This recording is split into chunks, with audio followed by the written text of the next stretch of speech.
Atëherë, mirëmëngjes edhe një herë. Mirë se keni ardhur në takimin e radhës, I cili shërben transparencës lidhur me çfarë është bërë gjatë këtij muaji, por edhe një mundësi shumë e mirë për ju, për të parashtruar pyetjet me interes, të cilat ju I gjykoni që lidhen me situatën aktuale apo çdo gjë tjetër që mbulon Ministria e Brendshme, por përpara se të kalojmë në sesionin e pyetjeve, më lejoni që të kaloj në një fotografim të shpejtë të çështjeve kryesore që unë gjykoj që kanë ndodhur gjatë kësaj kohe, por edhe në këndvështrim të atyre prioriteteve që na presin në javët dhe muajt në vijim. Atëherë duke nisur së pari me një takim shumë të rëndësishëm pak ditë më parë, ku pata kënaqësinë të mirëprisja në Ministrinë e Punëve të Brendshme homologun italian,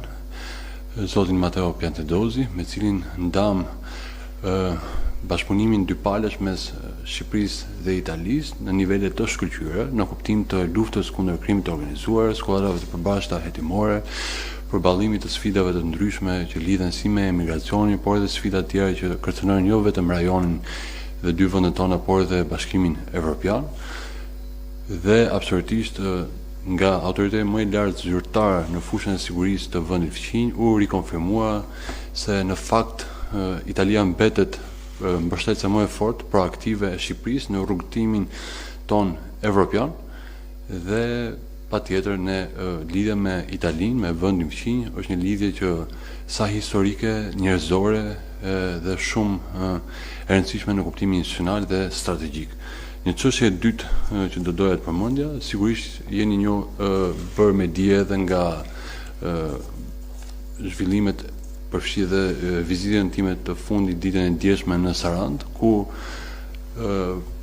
në kuadër të veprimeve hetimeve paraprake të policisë së shtetit dhe agjencisë mbikëqyrjes policore, u bë e mundur goditja një rasti të dyshuar palishmërie, ku punonjës të policisë bëjnë palë me krimin, jo vetëm neglizhojnë bërjen e detyrës me përkushtim me sipas ligjit dhe me nder, por cënojnë dhe interesat kombëtare. E them këtë sepse Bregdeti nga veriu në jug, mbrojtja e territorit është pasuri kombëtare, I përket qytetarëve shqiptar dhe nuk mund kushdo që mendon se interesat vetjake mund të heshtohen nga përmasat e një bashkie apo në kuadër një çështje lokale, e ka shumë gabim. Ky është edhe mesazhi që unë dava dje, krahas nevojës për të pasur një hetim të thelluar mbi përgjegjësinë institucionale të gjithë kujt që ka pasur detyrën për të vepruar dhe nuk e ka bërë këtë. Por nga ana tjetër, kjo është një mesazh shumë I qartë për çdo tjetër që llogaritë duhet t'i bëjë mirë vetë me veten, me detyrën dhe me drejtsinë. Nga ana tjetër, do doja të ndalesha pikërisht më shumë tek nevoja për kontrollin e mbrojtjes së territorit nga ndërtimet pa leje, ku konkretisht IKMT-ja ka intensifikuar masat për parandalimin dhe goditjen e ndërtimeve pa leje dhe krimeve mjedisore përmes kontrolleve të vazhdueshme në terren, monitorimit të zonave me risk të lartë, si dhe bashkëpunimit me institucionet e tjera. Sigurisht gjithmonë më shumë për të garantuar rritjen e eficiencës së monitorimit, po përdoren teknologji të avancuara përfshirë dhe dron, kamerat, filmimet. Kjo jo vetëm për të parandaluar aktivitetet e tilla, por edhe për të evidencuar të gjitha ato raste të shkeljeve në mënyrë që të garantohet pikërisht kurdoherë që ne veprojmë krahas masave administrative dhe ka pasur plot të tilla edhe gjatë muajit prill, konkretisht nga IKMT janë marrë 67 masa administrative, pra gjoba, në një vlerë të konsiderueshme rreth 122 milion lekë vetëm për një muaj. Sigurisht nga gjobat ne kurdoherë që është rasti kalojmë dhe në referim dhe përgjegjësi penale, kjo për treguar se mbrojtja e territorit është prioritet absolut I qeverisë shqiptare, I Ministrisë së Punëve të Brendshme dhe çdo centimetër katror I Shqipërisë I përket në fakt interesit kombëtar, qytetarëve shqiptarë dhe gjithmonë më shumë teksa Shqipëria lufton për të bërë një vend sa më tërheqës dhe këtë ka dëshmuar vitet e fundit, ku nga 2 milion turistë që ne kemi pasur vite më parë, kemi arritur në 12 milion turistë. Kjo përkthehet sigurisht një jo vetëm imazh më të mirë për vendin ton, por edhe në ekonomi më të fortë. Dhe kjo sigurisht ekonomia kurzohet dhe nga siguria. Ky është edhe mesazhi I ditës së djeshme, ku unë bashkë me drejtorin e përgjithshëm të policisë së shtetit, edhe drejtorin e IKMT-s, por edhe autoritetet vendore, e bëm shumë qartë që në fakt nuk do të neglizhohet asnjë rast dhe çdo kush që tradhton uniformën do të përgjigjet një për një para ligjit. Nga ana tjetër, i paraprim dhe sezonit turistik, ku konkretisht kemi parë nga viti në vit, nga sezoni në sezon, rritje të flukseve të pushuesve, të cilët vizitojnë gjithmonë më shumë Shqipërinë dhe bukuritë natyrore të Shqipërisë nga vende të ndryshme të Europës dhe më gjërë, dhe konkretisht si policia e shtetit, po ashtu dhe struktura e tjera kanë marrë masat përkatëse, ku konkretisht policia ka një rol të rëndësishëm, të veçantë, si për garantimin e sigurisë, por edhe të një trajtimi shumisor nga pikat kufitare, ku është perceptimi i parë që krijohet për vendin tonë, mikpritjen shqiptare, por edhe siguria në tërësi, në territor, por të gjithë ata që vendosin të vizitojnë plazhet e Shqipërisë, zonat malore, qendrat muzeale dhe çdo element tjetër atraktiv që ofron Shqipëria vendi ynë. Dhe kjo konkretisht është shoqëruar me shtim të pranisë policore në zona turistike, në plazhe dhe zona malore. Do të kemi patrullime të veçanta dhe shërbime 12-orëshe gjatë periudhës 1 korrik 31 gusht 2026, ngritjen e stacioneve provizore në stacion pranë zonave me interes lart turistik, konkretisht në Valbon, në Theth, në Komën, në Tale, Gjiri Lazit dhe Ksamil. Forcimi kontrollit të trafikut dhe menaxhimin e flukseve në pikat e kontrollit kufitar, si dhe shtimi i sporteleve të përpunimit të pasagjerëve në porte dhe aeroporte dhe pikat e kalimit kufitar. Ajo çfarë do doja të theksoja, siç është bërë me dije dhe nga raportime ndryshme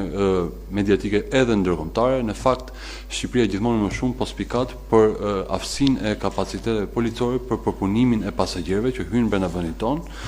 Kjo është dëshmuar shumë qartë ku koha e hyrjes në kufit e Shqipërisë në Rinas konkretisht është minimizuar në pak sekonda përmes përlirimit të e-gates, pra portave elektronike, dhe e njëjta gjë do të ndiqet dhe në portat e tjera, konkretisht në portin e Durrësit dhe Sarandës, ku ne po punojmë për të prezantuar edhe aty e-gates, në mënyrë që të kemi një lehtësim të procedurave të kontrollit kufitar, sigurisht pa cënuar standardet e sigurisë nga policia e shtetit. Nga ana tjetër, një element tjetër i rëndësishëm është funksionalizimi i plot i njësisë policore detare, dhe së shpejti do të kemi aktivitete publike edhe për këtë element, ku sigurisht forcat e kontrollit kufitar, ato detare, do të dëshmojnë kapacitetet e tyre me fokus veçantë pikërisht plazhet kryesore të Shqipërisë, që gjithmonë më shumë po vizitohen nga shtetet të ndryshëm të Europës, por do të thojë patjetër edhe edhe më gjerë. Një tjetër lajm që vlen të ndahet me ju është pikërisht edhe forcimi më tej i bashkëpunimit me Guardia di Finanza në kuptim të kontrollit të territorit për sa i përket veprimtarisë së paligjshme të kultivimit të kanabisit. Nga 1 maj 2026 deri më 31 tetor, ne do të kemi, pra janë planifikuar në total 200 orë fluturimi, me 20 orë shtesë nga viti i shkuar, ku konkretisht risi do të jetë këtu krahas përdorimit të helikopterit me sensor të dedikuar, do të kemi edhe përdorimin një avioni të veçantë, i cili sigurisht do të përcjell në kohë reale koordinatat e dyshuara. Kjo e kombinuar me aftësinë e policisë për të analizuar situatat, koordinatat me risk, ato territoret të cilat mund të shfaqin për historisë të viteve të shkuara, mund të shfaqin një tendencë kriminale për kultivim të kanabisit. Nga ana tjetër, sigurisht edhe akomodimin e këtyre mjeteve dhe bashkëpunimin me homologët italian të Guardia di Finanzës, duke i mbështetur ata si në kuptim të sigurisë, në kuptim të bashkëpunimit operacional, por edhe dislokimit të mjeteve fluturuese pranë Rinasit. Një tjetër prioritet i rëndësishëm, të gjitha këto mund të përfshihen nën ombrellën e sigurisë publike, një prioritet jashtëzakonisht i rëndësishëm për qytetarët shqiptar, dhe rrjedhimisht edhe prioriteti veçantë i imi si Ministri i Punëve të Brendshme ka të bëjë pikërisht edhe me masat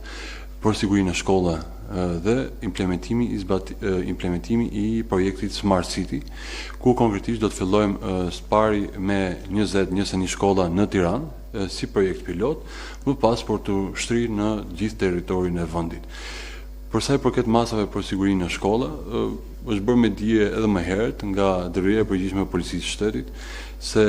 janë planifikuar dhe po zbatohen masa të posaçme për parandalimin e incidenteve në mjediset shkollore, duke marrë parasysh dhe rastet e shënuara tragjike të kohëve më parë, dhe këto masa kryesore do të përfshin hartimin dhe përfundimin e analizës riskut operacional për identifikimin e problematika dhe orientimin e masave parandaluese, sidomos në ato shkolla me fluks të lartë apo që kanë raportuar shqetësime të ndryshme si prindrit, por edhe komuniteti i mësuesve. Zbatimi i programit Siguria e të rinjve në bashkëpunim me Ministrinë e Arsimit, ku synohet një ndërgjegjësim, vetëdijsi më i lartë tek gjithë komuniteti, pasi siguria në shkolla është jo vetëm detyrë e instancave shtetërore, por edhe e të gjithëve ne, prindërve, komunitetit të mësuesve, nxënësve vetë, të cilët gjithmonë më shumë duhet të raportojnë dyshime për incidente të ndryshme apo sjellje antishoqërore, dhe vetëm atëherë është e mundur që policia e shtetit të ndërhyjë menjëherë duke neutralizuar raste të cilat mund të variojnë nga përdorimi i palishëm i substancave narkotike, shitja e alkoolit për personat nën moshën e caktuar nga ligji, apo edhe elemente tjera të cilat përbëjnë kërcënim për shëndetin dhe sigurinë e të miturve në shkolla, si raste pedofilie e tjera. Kështu që policia e shtetit është në alert, ka një plan konkret masash për këtë, dhe aktualisht që po flasim, po kryen kontrollet veçanta në mjedise shkollore të ndryshme, pikërisht për të garantuar që nuk do të kemi raste, kjo bazuar edhe në indicet që ata kanë në mënyrë operative nga prindër të shqetësuar apo edhe çdo pjesëtar tjetër i komunitetit, i cili në fakt vetë se i bën një shërbim të madh vendit, të miturve, mbrojtjes së jetës dhe shëndetit të tyre. Kështu që do shfrytëzoja këtë mundësi takimi me ju për të bërë një mesazh, një apel për të gjithë qytetarët që të bashkëpunojnë më shumë me policinë e shtetit, sidomos kur flitet për sigurinë në shkolla, të raportojnë çdo rast që ata shikojnë të dyshimt dhe i takon policisë së shtetit më pas për ta ndjekur në vijim. Ajo çfarë shumë e rëndësishme është ne të parandalojmë raste të tilla. Nga ana tjetër, unë përmenda më herët, edhe këtu përfshihet pa dashur të anashkalohet dhe rëndësinë që kanë oficerët e sigurisë në shkolla. Gjithmonë më shumë po bashkëpunojmë me Ministrinë e Arsimit për të garantuar se kemi kapacitete të duhura parandaluese, ku në mjediset e shkollave, siç ju e dini, janë të dislokuar oficerët e sigurisë në shkolla. Aktualisht kemi 330 efektiv të tillë, të cilët bashkëpunojnë në baza ditore me policinë e shtetit, por gjithmonë më shumë ne synojmë të rrisim jo vetëm numrin, por edhe trajtimin e tyre dhe nivelin e bashkëpunimit me policinë. Nga ana tjetër, unë përmenda më herët projektin Smart City. Jemi në fazën e koordinimit intensiv me zbatuesit e këtij projekti, duke nisur, sigurisht është një projekt i cili do të thoja ndryshon faqen e historisë së sigurisë në Shqipëri në kuptimin e parandalimit e kapaciteteve teknologjike dhe përdorimi i teknologjisë përmes AI, inteligjencës artificiale, mundëson që shfrytëzimi i kapaciteteve ekzistuese, kudo që ka kamera në shkollat që ne flasim, por edhe shtimi i mbikëqyrjes elektronike në rrugë, në sheshe, në zona me frekuencë të lartë të qytetarëve, kjo vetëse ndihmon duke përdorur pikërisht avantazhet që sjell teknologjia e lartë dhe konkretisht sistemi programi i tyre softwareik AI, i cili jep sinjalet e duhura kurdoherë që krijon imazhe për shtypje që mund të ketë, po themi, një nxënës i cili disponon një mjet prerës, apo dikush që sillet në mënyrë të papërgjeshme dhe të rrezikshme në drejtim të mjetit. Pra të gjithë këto elemente, të cilat vetë software është i programuar në mënyrë të tillë që të sinjalizojë në kohë reale policinë, në mënyrë që të ndërhyjet menjëherë. Kështu që ne shumë shpejt dhe besoj brenda vitit arsimor do të kemi zbatimin e këtij projekti në 20-21 shkolla në Tiranë, dhe jam shumë i bindur që produktet do të jenë shumë dobishme për komunitetin, për prindrit, për vetë nxënësin rrethpar, në mënyrë që ne të vijojmë më tej dhe për shtrirjen e këtij projekti edhe në nivel kombëtar. së fundi, por jo për nga rëndësia, është dhe plani masave për parandalimin dhe mbrojtjen nga zjarret. Gjithmonë më shumë kemi parë se gjatë sezonit të verës kemi një shtim të rasteve të zjarrvënieve, duke përfshirë për fat keq edhe zjarrvëniet e qëllimshme, kështu që patjetër Ministria e Punëve të Brendshme ka hartuar një plan masash ku rolin kryesor e ka shërbimi për mbrojtjen nga zjarri, por kjo sigurisht në koordinim të plot me Agjencinë Kombëtare për Mbrojtjen Civile dhe autoritetet vendore, ku sigurisht infrastruktura dhe burimet njerëzore në nivel vendor kontrollohen nga bashkitë, por kjo nuk do të thotë se secili e ka punën ndarë. Kjo është një punë dhe shqetësimi i përbashkët. Ajo çfarë është e rëndësishme është që në fokus të këtij plani mbetet parandalimi i rasteve të zjarreve, rritja e gatishmërisë operacionale të gjithë hallkave që unë përmenda më herët, mbrojtja e jetës, pronës dhe mjedisit, dhe ku flasim për mbrojtjen e jetës si të qytetarëve po ashtu dhe të efektive të cilët angazhohen në fikjen e zjarreve. Dhe për këtë përmenda edhe më herët kemi një angazhim shumë të shtuar me bashkitë, me autoritetet vendore, krahas ndërhyrjeve që ne po bëjmë në kuadrin rregullator për trajtimin më të mirë financiar të zjarfikësve, duke kaluar së shpejti në qeveri dhe vendimin për mbulimin për trajtimin financiar për sa i përket orëve shtesë, ditëve të pushimit, ditët e festave e tjerë, dhe rregullimin, normimin në kuptim të një statusi më të mirë për sa i përket sistemit të gradave në shërbimin zjarfikës. Po ashtu nga ana tjetër kemi kontrolle që po zhvillohen dhe do zhvillohen në vijim, në rezorte, në bare, në restorante, në ambiente akomodimi, kudo që ka një fluks të shtuar të qytetarëve, pikërisht për të garantuar që ata zbatojnë masat për mbrojtjen ndaj zjarreve dhe kanë në funksionale dhe planet e evakuimit. Kështu që edhe në ditën e vijimit ju do të bëni me dije pikërisht nga operacionet e tilla, të cilat garantojnë pikërisht një turizëm cilësor, që kushdo që vjen në Shqipëri, patjetër të ndjehet i sigurt nga hyrja në territorin shqiptar, në patrullimin në rrugë, në vizitat që bën në ambiente të ndryshme, në përfshirje dhe mjediset piktoreske në male kudo, por edhe qëndrimin gjatë natës, pushimin në ambientet kudo që ai zgjedh të qëndrojë. Kështu që këto do thoja ishin masat kryesore që ne po ndjekim aktualisht dhe nga ky moment jam i hapur për pyetjet tuaja. Faleminderit.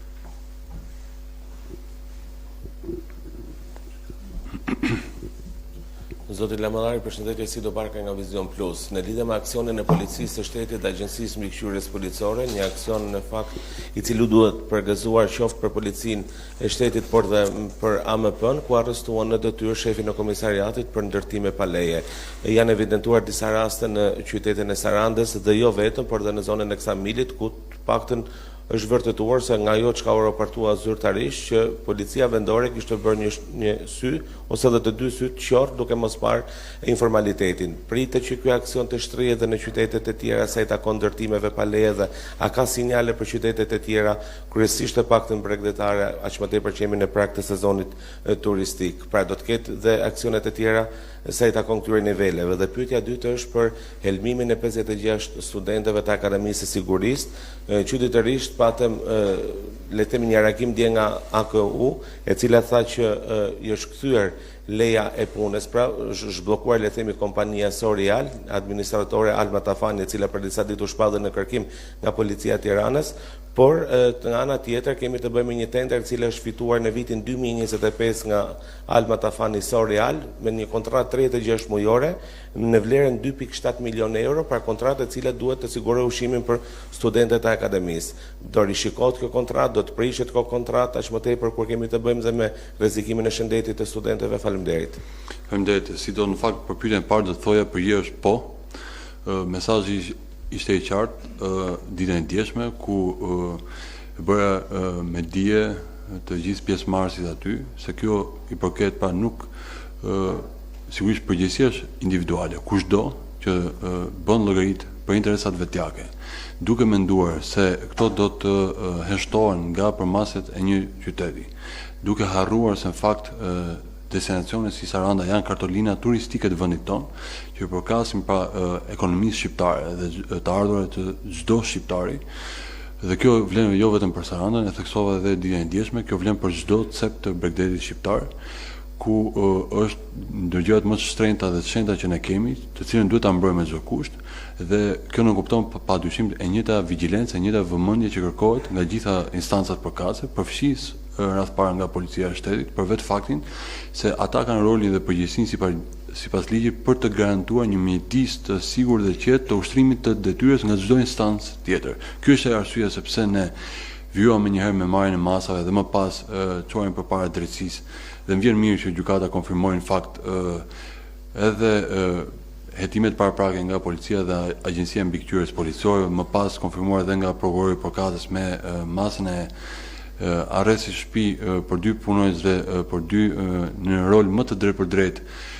me arrest në burg. Kjo ishte një mesazh besoj shumë i qartë për çdo tjetër që mendon që mund të përfitojë në kurisë të interesit kombëtar, interesit publik,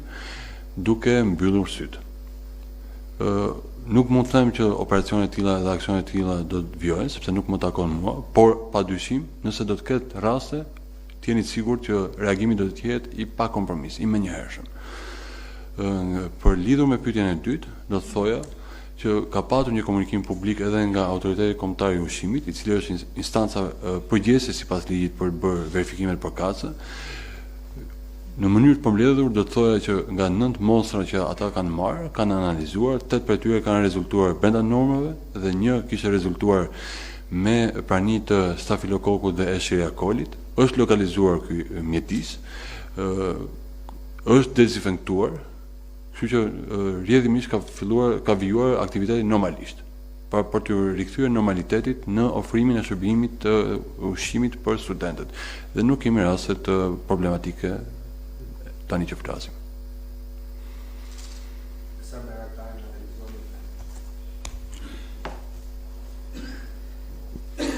Zoti Ministër, gjatë fjalës tuaj hyrëse ju deklaruat dhe përmendët vizitën e ministrit të brendshëm italian, kolegut Matteo Piantedosi, dhe përmendët gjithashtu marrëdhënien e shkëlqyer me Italinë dhe mbështetjen e shtetit italian. Së fundmi nga ana e shtetit italian është duke u rishikuar plani dhe duke u hartuar një plan, le të themi, i rin për sa i përket funksionalitetit të qendrës së të kampit të Gjadrit, dhe gjatë kësaj kohe, edhe gjatë vizitës, por edhe për te vizitës së Matteo Piantedosit, ka patur komunikime nga ana juaj për sa i përket funksionalitetit të kësaj qendre për ta kthyer atë në një qendër strehimi dhe jo riadesimi siç ka funksionuar më herët, të paktën në disa raste dhe tashmë është bosh? Faleminderit. Faleminderit Besar, jo nuk ka pasur një diskutim tillë. Përkundazi thjesht kemi folur për bashkëpunimin në nivel partneriteti strategjik. Përmend edhe më herët para lufta kundër krimit të organizuar, trafiqeve, përfshirë trafikun e drogës, apo edhe përballimin e emigracionit palishëm. Sigurisht ne, Shqipëria, i qëndron pranë Italisë në përballimin e sfidave që ajo ka hasur në emigracionin e palishëm. Kjo ka qenë një vendimarrje e qartë e qeverisë shqiptare dhe mbetemi të angazhuar në këtë drejtim, ashtu siç kemi pasur dhe unë përmenda më herët mbështetjen që Italia na ka dhënë në përballimin e fenomeneve të caktuara si lufta kundër kultivimit të palishëm të kanabisit. Ashtu edhe ne, si popull mik, kemi detyrimin për të gjendur pranë Italisë në përballimin e sfidave, të cilat sigurisht mendoj që janë një mesazh pozitiv i bashkëpunimit dypalesh edhe për sigurinë e më gjerë të rajonit dhe të Bashkimit Evropian. Kështu që absolutisht Shqipëria nga vend i cili dikur vetëm importonte zgjidhje nga partnerët, sot Shqipëria është një kontributor i sigurisë rajonale dhe më gjerë, dhe kjo e bën më të besueshme edhe në kuptim të negociatave me Bashkimin Evropian. Sokol Dema, Report TV. Zoti Ministër, unë dua të ngre 2 çështje në fakt. E para, nuk dua të shkëputem edhe një herë nga ndërtimet pa leje. Ju përmendët që mund të ketë aksione në vijim, përmendët që nuk do të ketë tolerime. Megjithatë, çfarë ndodh? Pse ngrihen katet, pra, shohim kate 2-3 kate pa leje dhe ata nuk ndërtohen brenda një nate apo brenda një jave. Kemi patur ndërtime pa leje që mund të jenë ndërtuar që 2 apo 3 vite më përpara dhe janë konstatuar vetëm sot. Çfarë ndodh me institucionet përgjegjëse, qoftë policia, IMT-ja, policia bashkiake, IKMT-ja që kanë për detyrë për të kontrolluar, pse duhet ndërtohen këto godina dhe më pas të kuptohet që janë pa leje, e para. Dhe e dyta, ka më shumë se 2 javë që Policia e Shtetit ka një komunikim të ri me median. Në optikën tonë të paktën të ditëve të fundit, ne kemi kuptuar që komunikimi i ri ka disa ngërçe të mënyra se si raportohen disa ngjarje. Për të shkuar tek një shembull konkret, ditën e shtunë ka patur një komunikim zyrtar të policisë i cili shpërndan informacionet vetëm si statistika, por ndërkohë vetëm një ditë më parë ne kemi arritur të kuptojmë përmes portaleve që në fakt ishte mashtruar me emrin e kryeministrit Edi Rama. Ju mendoni që nuk përbën lajm për media një informacion i tillë dhe si do të vijohet në vijim? Do të ketë një rikthim tek qasja që ka qenë më përpara me komunikimin me median? Faleminderit. Faleminderit Sokol, në fakt lidhur me pyetjen e parë do të thoya që pikërisht aksioni, operacioni në Saran tregoi që kushdo që mbyll syt ndaj palishmërisë apo edhe më keq akoma bëhet njësh me krimin, ka përgjegjësi të qarta pa kompromis. Dhe llogarit nuk i ka më thjesht me vendin e punës, i ka me drejtsinë. Kjo vlen për çdo punonjës, policie dhe jo vetëm. Dhe nga ana tjetër, kurdoherë që konstatohen raste, unë jo më kot zgjodha të ndaj vetëm të dhënat për muajin prill, janë 67 masa administrative në një vlerë të konsiderueshme, 122 milion lekë, dhe kjo do të vijojë nga muaji në muaj. Pra gjoba si masë e parë për çdo që shkel ligjin, neglizhon zbatimin gërm për gërm të ligjit, sidomos kur bëhet fjalë për mbrojtjen e territorit në zonat me interes të lartë kombëtar, turistik, malor e tjerë, dhe si masë e dytë patjetër dhe referimi në organet e përkatësit të drejtësisë, prokurori dhe gjykatë. Kështu që këtu nuk ka fare kompromis. Ne tashmë gjithmonë më shumë kemi treguar se ashtu siç na besojnë turistët për të vizituar vendin ton, ashtu edhe ne kemi detyrimin për të zbatuar ligjin gërm për gërm. Kështu që nuk diskutohet gjobë, referim penal, përgjegjësi përpara drejtësisë. Kushdo, qoftë abuzues, qoftë punonjës së shtetit që ka për detyrë t'i ndalojë ata. Lidhur me pyetjen e dytë, komunikimi i ri, patjetër, për arsye sepse është shumë e rëndësishme që qytetarët të mos bombardohen me informacion të panevojshëm, sepse kjo është një mënyrë dezinformimi. Ajo çfarë është e rëndësishme të jepet informacion korrekt në kontekstin ku ndodh ngjarja, edhe para sa i takon çdo kujt. Që do të thotë, për sa kohë vetë ministri i punëve të brendshme nuk informohet dhe as nuk ka interes, sepse kështu e përcakton ligji për çështje operacionale, edhe policia nuk mund të ndajë informacione të natyrës aq më tepër për operacionet që zhvillohen. Pra duhet të jenë shumë të kujdesshëm në ndarjen e informacionit, si në respektimin dhe mbrojtjen e dhënave personale të personave të dyshuar, po ashtu edhe në të dhënat e tjera të cilat mund të dëmtojnë hetimin. Pra komunikimi i shërben transparencës përmes rritjes së cilësisë së raportimit. Dhe siç ministri i punëve të brendshme organizon konferenca mujore për të ndarë dhe për t'u përgjigjer çdo pyetje të mundshme nga gazetar, para më takon dhe para kam informacion sipas ligjit, edhe drejtori i përgjigjen e policisë, ju e keni parë, ka patur komunikime të tilla. Jo më lart se ditën e djeshme, gjithashtu ai ndau masat që policia e shtetit ka marrë dhe do të marrë në vijim për sa i përket mbrojtjes së territorit dhe ndëshkimit të çdo punonjësi policie i cili tradhton uniformën.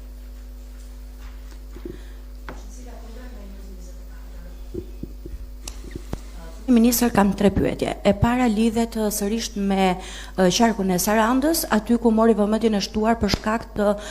emrave apo pozicioneve të arrestuar, siç ishte rasti më konkret për shefin e komisariatit. A është vetëm policia e shtetit përgjegjëse për ndërtimet pa leje nëse nuk konstatohen, nëse mbyllet një apo të dy syt? Ku është roli i IKMT-s? Pra deri në këto momente nuk kemi parë punonjës të IKMT-s, të bashkisë apo dhe të çdo institucioni përkatës që ka të drejtë për mbrojtjen apo për kontrollin e territorit. Pyetja e dytë ka të bëjë pse jeni tërhequr nga ligji për Gardën e Republikës, dhe pyetja e tretë ka të bëjë me amnestim penale. Kur ishit ministër i drejtësisë e iniciuat apo e njoftuat këtë nisëm dhe deri më tani nuk ka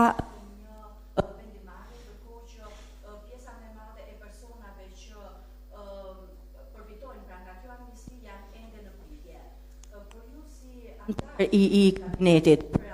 Se ka ngecur kjo çështje? Faleminderit. Gjensila, faleminderit. Lidhur me pyetjen e parë, përgjigjja është shumë e qartë, nuk është vetëm policia e shtetit përgjigjese. Sigurisht ne morëm masat më njëhershme për sa i përket përgjegjësisë që kanë të shtuar policia e shtetit për të garantuar dhe zbatimin e ligjit dhe sigurinë dhe ushtrimin e qetë detyrës nga çdo punonjës tjetër, por mbrojtja e territorit është çështje dhe përgjegjësia e përbashkët e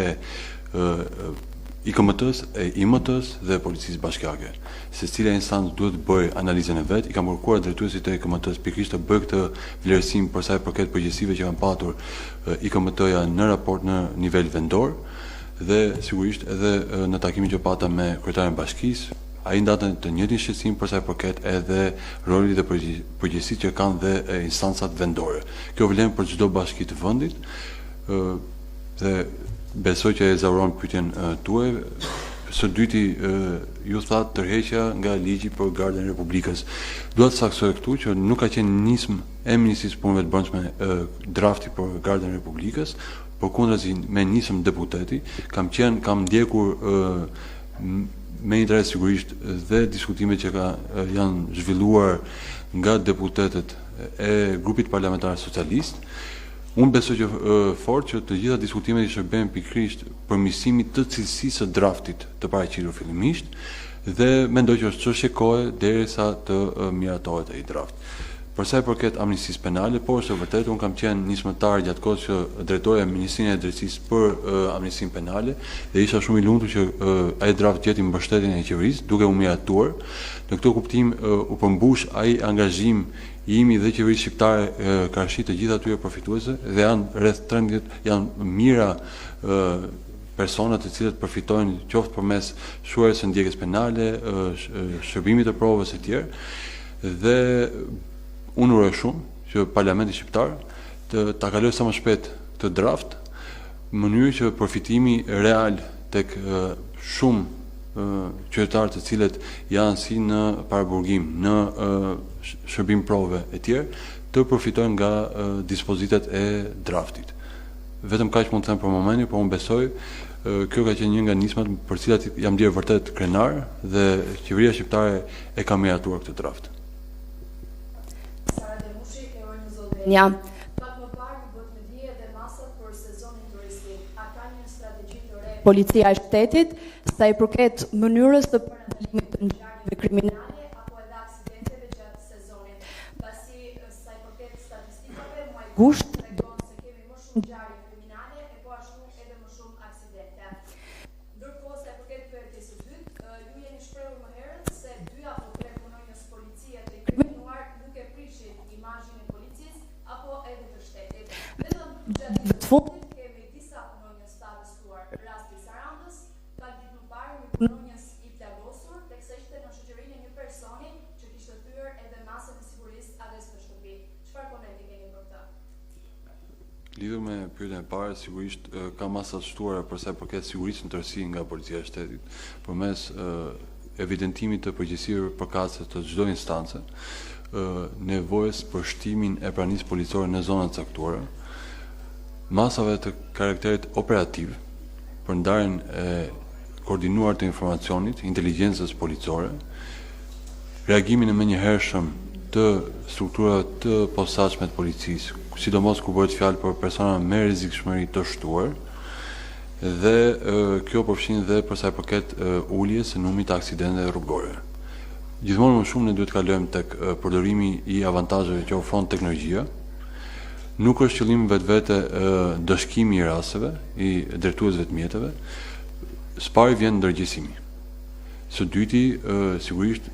vjen komunikimi, këshillimi nga punonësit e policisë me drejtuesit të mjeteve. Në rast kur shkeljet janë të lehta. Patjetër nuk ka kompromis me shkelje të rënda apo sjellje të papërgjeshme në drejtim të mjetit, duke bërë burim dhe shkaktar aksidentesh. Dhe kjo nuk kupton që gjithmonë më shumë ne do të përdorim teknologjinë, duke përfshirë dhe projektin Smart City, i cili jam i bindur që unë e thash edhe më herët, do jetë një faqe e re në historinë e sigurisë në Shqipëri, në vendin tonë, ku ndër përfitimet kryesore do të shënohen pikërisht edhe në sigurinë rrugore. Lidhur me pyetjen e dytë, edhe një herë ju lutem. Okej. Përgjegjësia është gjithmonë individuale. Ajo çfarë është e rëndësishme është reagimi, reagimi ynë, që do thotë nga ministri i punëve të brendshme, që nuk bën kompromis në çfarë do lloj rasti, dhe drejtori i përgjithshëm i policisë së shtetit, i cili ndjek gjithë procedurat pa humbur kohë, si për verifikimin në kuptimin administrativ të përgjegjësisë, po ashtu kur është rasti edhe për referimin penal. Patjetër çdo punonjës policie, si çdo qytetar i vendit, ka përgjegjësi individuale përpara ligjit dhe duhet përgjigj për të. Do ishte pa drejt të themi që shkrihet një komisariat, sepse një komisariat ka mbi 100 punonjës policie, efektiv policie, dhe unë ditën e djeshme isha aty edhe për të mbështetur pikërisht ata punonjës policie të cilët nuk bëhen palë dhe distancohen nga kolegët e tyre të cilët sigurisht kanë mbyllur syt dhe përgjigjen dhe duhet përgjigjen para ligjit. Por patjetër policia është përfshin rreth 12.000 burra dhe gra në uniform, dhe jo të gjithë janë shkelës apo symbyllas të ligjit. Por kunzi ato duhen përgëzuar, duhen mbështetur gjithmonë më shumë për punën që bëjnë dhe shërbimin ndaj vendit dhe qytetarëve. Zoti Lamallari, unë dua më shumë informacion në lidhje me projektin Smart City. Nga ku dhe kur do të nisë implementimi i këtij projekti të madh për Shqipërinë në terren? Doriana, faleminderit. Në fakt, unë përmenda më herët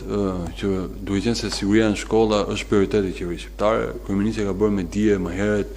se kur bëhet fjalë për të vegjëlit tanë, të cilët janë në shkolla, është një prioritet absolut dhe rrjedhimisht dhe një detyrë e imja personale dhe Ministrisë Punëve të Brendshme për të garantuar zbatimin në kohë sa më të shpejtë mundshme dhe fillimin e vitit të ri të arsimor me mbikëqyrjen e posaçme në mjediset publike, pa cënuar sigurisht privatësinë e nxënësve në ambientet si tualete e tjera, ku sigurisht me të drejtë ne kemi adresuar dhe shqetësimet e komunitetit prindërve, kemi qenë në komunikim të vazhdueshëm dhe me komisionerin për mbrojtjen e dhënave personale. Por ajo çfarë është më e rëndësishme është siguria dhe shmangja e rasteve tragjike që kanë ndodhur në shkuarën dhe ushtrimi në mënyrë qetë i aktivitetit mësimor nga nxënësit, ku edhe prindit duhet të jenë qetë që gjatë kohës që fëmia është jashtë shkollës, është jashtë familjes dhe po ndjek mësimet, të jetë i sigurt dhe pa u merakosur mbi çfarë mund të ndodhë fëmijës. Kjo është e para. Për sa i përket në terma kohor, do thoya që këto muaj që flasim, këto 2 muaj që flasim, po bëhet një punë shumë e mirë dhe unë besoj shpejt do të kemi realizimin, përfundimin në momentin ku shkollat shkojnë live, pra mund të komunikojnë me qendrën e monitorimit dhe mundësojnë software-it i cili përdor bazë AI, pra inteligjencë artificiale, për t'i dhënë sinjale të shpejta policisë, pra nuk regjistrohen të gjithë të dhënat. Mbrohen të dhënat dhe përpunohen, aksesohen konform ligjit që kemi miratuar së fundmi në harmonizim të plot të GDPR, të rregullores për mbrojtjen e dhënave personale. Ajo çfarë është risi këtu dhe dua ta ndaj me publikun, ajo çfarë është risi është sistemi i inteligjencës artificiale që përdor Smart City, duke jo thjesht u mjaftuar në kamerat ekzistuese të cilat monitorojnë edhe tani që flasim, por nuk ke kapacitet fizike për të ndetur para ekranit, për të monitoruar në kohë reale gjithçka që ndodh. Ajo çfarë bën sistemi është që zëvendëson aspektin njerëzor, duke shkëputur ato imazhe që do ishin me interes për policinë në kuptim të parandalimit apo edhe të hetimit të ngjarjeve kur ato ndodhin, në mënyrë që të reagohet sa më shpejt nga ana e policisë. Pra kjo është risia që prezantohet për herë të parë në vendin tonë, dhe unë jam i bindur që do të jetë shumë shpejt i zbatueshëm. Viti i ri shkollor do na gjejë me këto shkolla fillimisht dhe përfitimet akoma më nda do të vinë për sigurinë publike në tërësi, për sheshet, për ambientet ku ka frekuencë të lartë të qytetarëve, të turistëve, por edhe të sigurisht uljes të aksidenteve rrugore. Kjo nga ana tjetër shmang dhe kontaktin e shpesht mes punonjësit policisë dhe drejtuesve të mjeteve, e cila sigurisht në raste të ndryshme kemi verifikuar, kemi konfirmuar që përbën shkak për sjellje të palishme dhe akte korruptive. çdo kush që punon në fushën e sigurisë, ju e dini shumë mirë që ndonjëherë hallka më e dobët, më vulnerabël është pikërisht njeriu. Kështu që ne do të shfrytëzojmë maksimalisht kapacitetet e teknologjisë, duke përfshirë edhe AI, inteligjencën artificiale, në funksion të parandalimit dhe ushtrimit të plot të misionit të policisë së shtetit. Faleminderit. Zoti Lamallari, në vijim të pyetjes së koleges së Top Channel, unë doja t'ju pyesja pasi në opinionin publik janë artikuluar disa shqetësime sa i përket shkeljes së privatësisë dhe keqpërdorimit të dhënave përmes projektit të Smart City. Pyetja e dytë lidhet me sigurinë në shkolla. Kontrolli i lartë i shtetit ka bërë disa referime sa i përket eficiencës së oficerëve të sigurisë në shkolla, ku ndër të tjera thuhet se ata nuk lejohen që të raportojnë për raste të incidenteve, ndoshta pasi dëmtojnë performancën, më thonjza të drejtuesve të shkollave. A keni kërkuar ju nga Ministri i Arsimit më shumë kompetenca sa i përket oficerëve të sigurisë dhe më shumë mbështetje për këta të fundit? Faleminderit. Faleminderit. Për sa i përket mbrojtjes së dhënave, sqarova më herët që 3 komponentet kyç që do të ishin shqetësim në kuptim të zbatimit të ligjit kanë bëjnë pikërisht me ruajtjen e dhënave. Absolutisht, ata do të ruhen sipas afateve ligjore të përcaktuara në ligj. Pra, siç ruhen dhe aktualisht në shkollat kudo që ka kamera. 90 ditë maksimumi do të jetë në rastet e imazheve që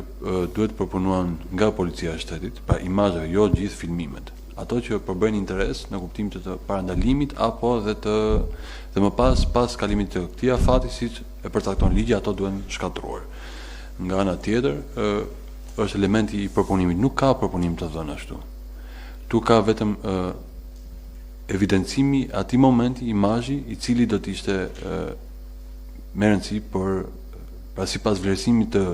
softuerit të inteligjencës artificiale, do ishte me interes për policinë në kuptim të parandalimit, ndërhyjes menjëherë dhe çuarjes në mjedisin shkollor të një patrulle policie. Kjo vetë se adreson dhe këto shqetësime që ju ngrini në pyetjen e dytë lidhur me oficerët e sigurisë në shkolla, ku unë së fundmi së bashku me kolegen time, ministren e Arsimit dhe Sportit, kemi diskutuar pikërisht për rëndësinë e veçantë që kanë oficerët e sigurisë në shkolla, jo vetëm në kuptim të shtimit të numrave, ajo çfarë është diskutuar është edhe ngritja një grupi pune për rishikimin e kuadrit rregullator dhe forcimin e kapaciteteve të oficerëve të sigurisë në shkolla. Kur them, si në kuptim të trajnimit tyre, por edhe ndërveprimit me policinë dhe aktorët vendor. Patjetër ato kanë bërë një punë shumë të mirë, në shkolla sidomos me pjesëmarrje të lartë të nxënësve, oficerët e sigurisë në shkolla janë shumë të dobishëm, por ato bashkëpunojnë edhe me psikologun, i cili duhet të referojë raste shqetësime, sjellje të shqetësuese që mund të vinë nga nxënësit, apo me stafin pedagogjik, por edhe me persona të cilët janë dhe vijnë në dieni të sjelljeve të cilat mund të jenë me interes për oficerën e sigurisë të shkolla apo edhe me punonjësin e policisë. Kështu që patjetër ka një punë që po bëhet.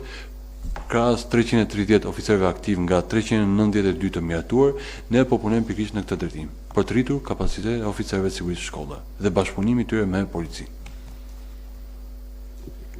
Zoti Lamallari, më lejoni edhe një pyetje tjetër, të lutem, sa i takon amnistisë së armëve, mendoni se ka ardhur momenti për ta rikthyer të paktën si ligj të kalojë në parlament, pati një iniciativë ose një vullnet të mirë nga Ministria e Brendshme në kohën që u ishit zëvendësministri i Brendshëm, por duket sikur u lan në harres. Ka ardhur momenti, mendoni ju, që të ketë një dorëzim vullnetar tjetër për një ligj favorizuar për qytetarët e cilët duan të dorëzojnë armët apo jo? Faleminderit. Amnistia e armëve, e cila sigurisht janë kryer 3 apo 4 amnisti më herët në vitet e shkuara, sigurisht nuk mund të jetë çështje fushate aty për aty, duhet të jetë diçka shumë e mirë menduar dhe ju e dini shumë mirë, keni qenë personalisht i angazhuar dhe në nismat që Ministria e Brendshme ka udhëhequr në bashkëpunim dhe me partnerët ndërkombëtar, kryesisht ato që mbështeten nga Komisioni Evropian, për sa i përket gjithë adresimit të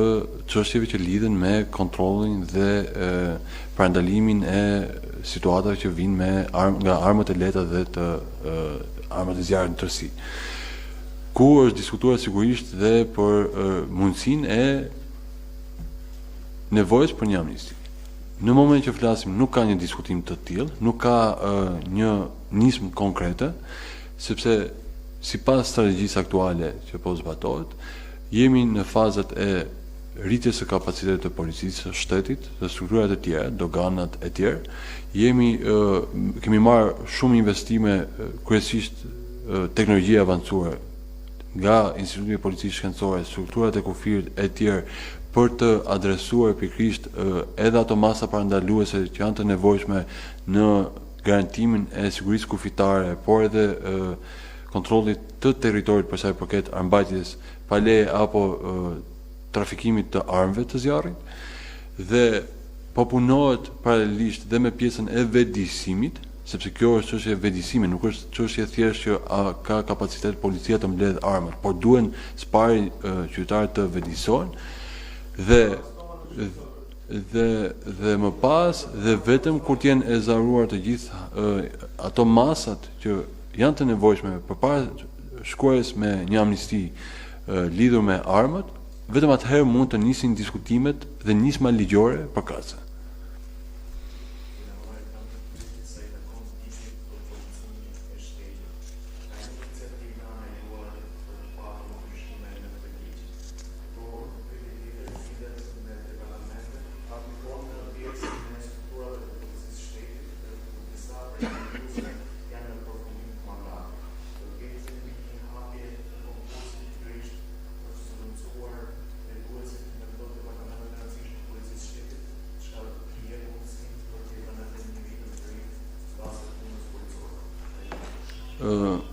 Lidhur me ndryshimet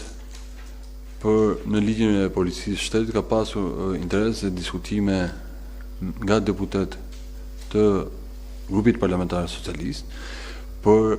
edhe gjitha këto unë i vlerësoj në funksion të përmirësimit të aspektit ligjor të funksionimit të policisë shtetit,